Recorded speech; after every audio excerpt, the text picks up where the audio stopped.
Danmark vrimler med mennesker, der alle sammen kan noget. Jeg har fundet de bedste. Verdens bedste. I dag besøger jeg verdens bedste videoblogger. Hyggen 76. Så er vi her. Hyggen, verdens bedste videoblogger. Tak fordi du må komme. Mange tak. Vil du ikke byde seerne velkommen? Jo, det er mig, der her Hyggen 76, og jeg laver underholdningsvideoer og spontane videoer. I dag der har jeg legnet noget meget, meget specielt op til dig, som jeg er helt sikker på, du godt kan lide. Jeg har glædet mig til at skulle møde dig. Okay. Og det er fordi, jeg har set mange af de film, du lægger på nettet. Jeg har været med siden, da du lavede Hyggens scoregryde. Okay, ja, det blev en rimelig stor basker alligevel. Det var første gang, jeg så dig. Først skal vi bruge en pakke pølser. Det kan være hvilken som helst slags pølser. Kyllingepølser også meget godt, eller cocktailpølser. Det bestemmer man helt selv. Og så skal man have bacontern. Det er faktisk det, jeg synes, man får, der også er med til sit smag. Så skal vi have et glas champignon, eller 2. Det bestemmer man selv. Kommer an på, hvor meget kartoffelmos man bruger. Og nu bruger jeg 2 poser. Altså i dag, der har jeg så bare valgt at bruge pulver. Fordi det kan også smage lige så godt, som hvis man koger kartoflen selv. Man kommer bare en smule vand og så lige en klat smør i, og så er den bare hjemme. Hvad er historien bag den her scoregryde? Jamen, det var fordi, det var en gang også, fordi det var en tid, hvor jeg blandt andet kunne skrue rigtig mange kærester via nettet. Og så skal vi jo også bruge en skål til kartoffelmosen. Som også kræver vand.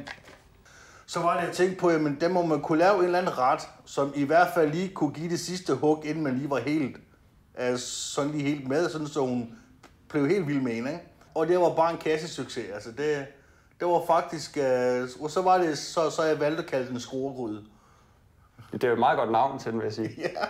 Jeg har måske valgt at kalde den kusseret. Det kan også sagtens være, fordi den kan jo sådan set bruges til det hele. Ja, det er en allrounder. Jeg har gået rundt et stykke tid, og jeg har også måttet stikke af, fordi trolde de er farlige. Og så er jeg også stor fan af dine, da du er ude og fange trolde. De er meget humørsvingende, og ingen ved, hvor gamle de kan være, men de kan blive flere hundrede år. Og jeg troede, jeg kom for tæt på en. Så jeg er simpelthen blevet nødt til at stikke af. Nogle af de klip, du har lagt ind på nettet, der er jo nogen, der sidder og griner. Ja, det er jo sådan set også det, der er formålet. Okay. Så hvordan har du, hvis der er nogen, der peger fingre og siger, det er skørt, det er fjollet, det er åndssvagt?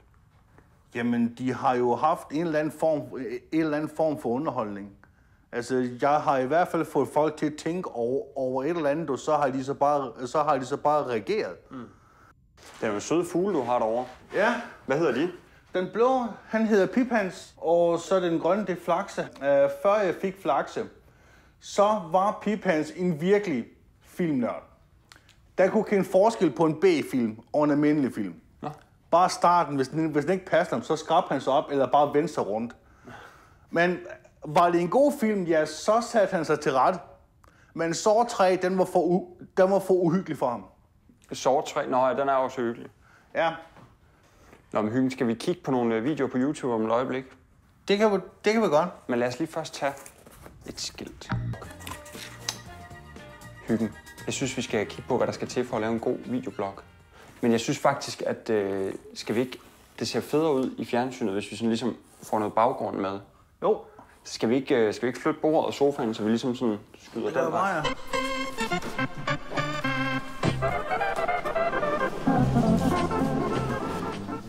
Det er en lidt tung sofa, selvom det ikke ser ud som sådan, så... Er den det? Ja. Den er i hvert fald tung i forhold til, hvad det ser ud i hvert fald. Ja, den er godt nok lidt. Ja.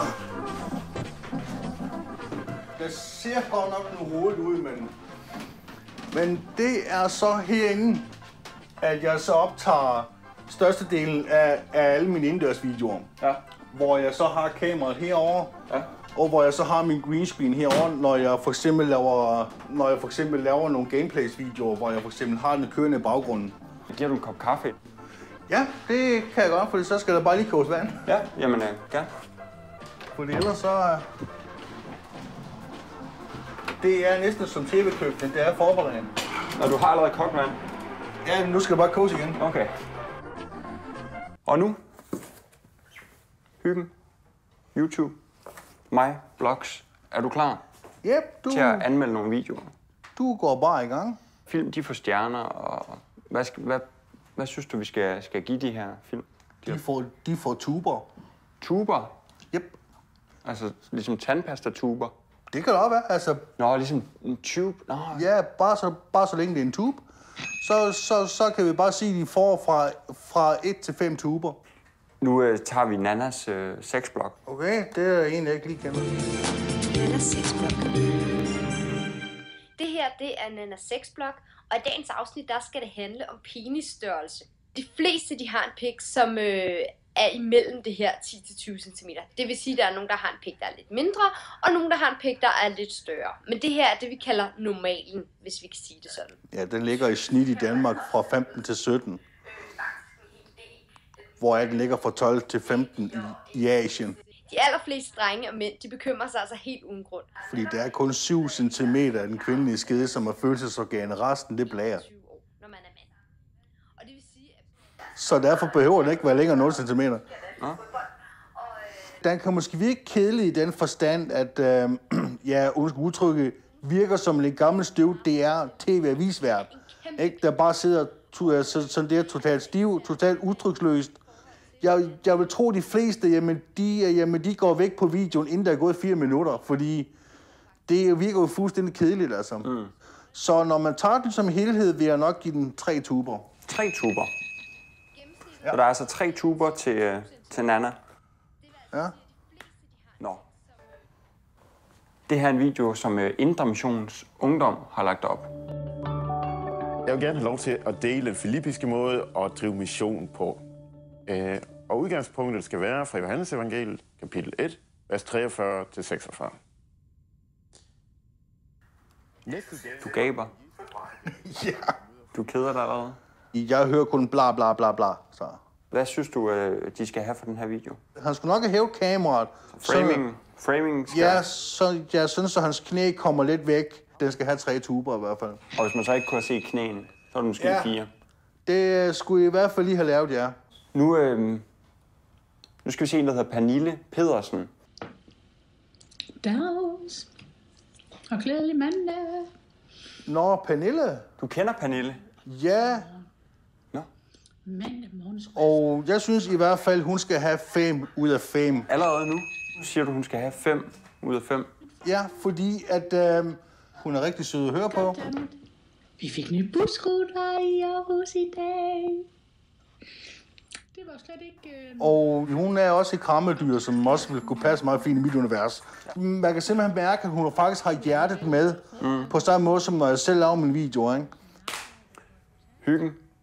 Det var fantastisk at være med til at anmelde blogs. Det har været fantastisk at prøve det. Men nu har vi været meget indenfor, og jeg har set din verden, og det har været spændende. Har du lyst til at tage med mig udenfor og se min verden? Det kan vi godt gøre. Ja, så tager vi lige sådan et skilt her. Og så tager vi afsted og spiller. Så Hyggen. Skal vi spille lidt golf? Det kan vi godt. Lad os køre.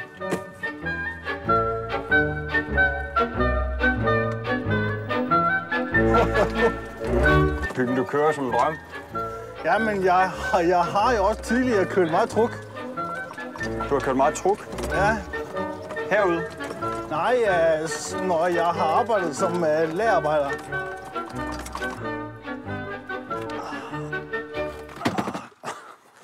Hold da op. Nå, jeg har nogle bolde til dig. Wow. Så gør man sådan her. Den kom i hvert fald afsted. Den kom der derude af. Ja, vi prøver igen. Vi tager lige et par bolde her.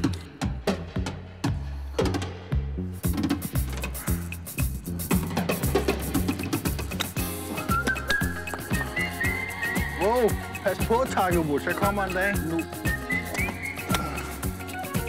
Er du sikker på, at det er helt det, jeg skal ramme? Helt sikker.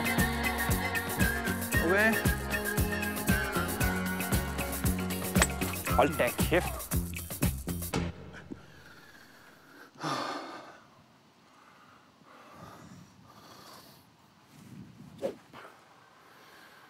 Men den må være skæv på en eller anden mærkelig måde. Tror du, at dit jern er skævt? Ja, det er fuldstændig skævt. Ah. Så er det jo klart. Vil du op og køre? Ej, jeg har kun lige fået meter.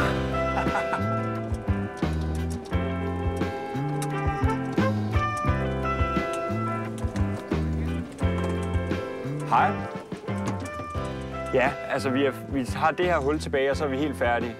Ellers havde I selvfølgelig fået lov, men vi tager lige den her færdig, og så vi er ved at lave et nyt program, der kommer til DR, som hedder Verdens Bedste TV-program. Det er til DRHD. DRHD? Ja, så det er et helt nyt program. Ja. Men det bliver spændende. Ja. Nå, god runde. Jo, tak skal du have. Tak skal du have. Tak.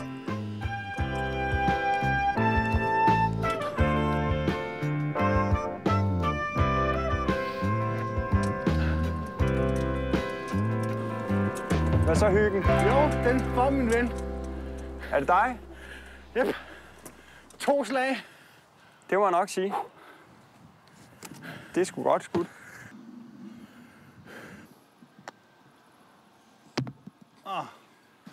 Der var lige en Iben Tænding. Ja, det er en Iben Tænding. Tak for spil. Og så der. Det var en fornøjelse. Hyggen, det er blevet videoblog-tid. Men lad os lige først tage et skæld.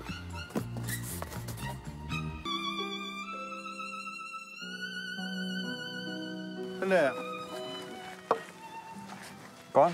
Hyggen, du styrer showet. Ja. Så er videobloggen i gang, eller hvad? Hvad gør vi? Hej og velkommen til endnu en hyggelig video. Og ved siden af mig har jeg, nu har jeg ikke glemt, hvad det hed. Thomas. Ja, han er Thomas. Det er også ham, der også har interviewet mig det meste af dagen. Og det har været spændende. Det har faktisk været blandt andet rigtig utroligt spændende, og det jeg i hvert fald synes, der har været mest spændende, det er, når vi har været ude og spille golf. Ja, fordi det var vi også. Så vi kiggede på videoblogs, andres, og så tog vi ud og spille golf. Ja, jeg kunne have tjent flere penge ved at pløje markerne og spille golf. Det kan vi roligt sige. Der blev råbt over for sidelinjen, at vi kan køre race. Ved du hvad, det kunne da godt være, at vi lige skulle prøve det. Ja, for vi har jo nogle vogne her. Fordi så prøver vi lige at se her. Så tager du den af. Jamen, der kan I også se, det er jo så, der har vi jo så kameramanden, Peter. Peter, og så har vi, så han var sådan en der, der holdt sig i baggrunden og kom med stikord og sådan noget. En sådan lidt outdated James Dean-ikon. Og her har vi så de små sportsvogne. Det bliver en meget, meget spændende blog, den her. Det bliver en, som jeg rigtig kommer til at opleve rimelig længe. Nå, så kører bussen. Så nu kører vi. Så er det bare med at holde fast. Er det race, eller hvordan, hvad gør vi? Har du lyst til at køre stærkt? Du kører bare. Wow.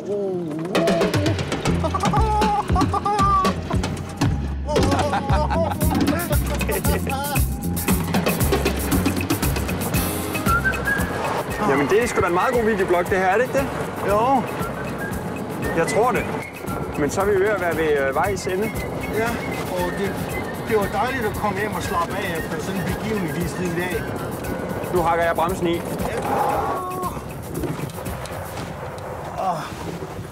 Skal vi sige Sådan. tak herfra? Jeg vil sige mange tak for en... Der er modlys. Tror du, det er bedre den anden vej? Det kan godt. Jeg vil i hvert fald sige mange tak for en rigtig spændende dag. Jeg siger også tak, for det har været en spændende dag. Og jeg glæder mig til at se verdens bedste videoblog. Ja. Og jeg vil sige mange tak for, at du valgte at kigge med. Og må din dag blive lige så god, som den glæde, der spreder rundt omkring dig. Mig? Eller dem? Hej. Ja, fordi det er jo kun én person, der ser min video ad gangen jo. Nå ja. Derfor taler jeg, at du får den. Tak, du. Ja. Hej.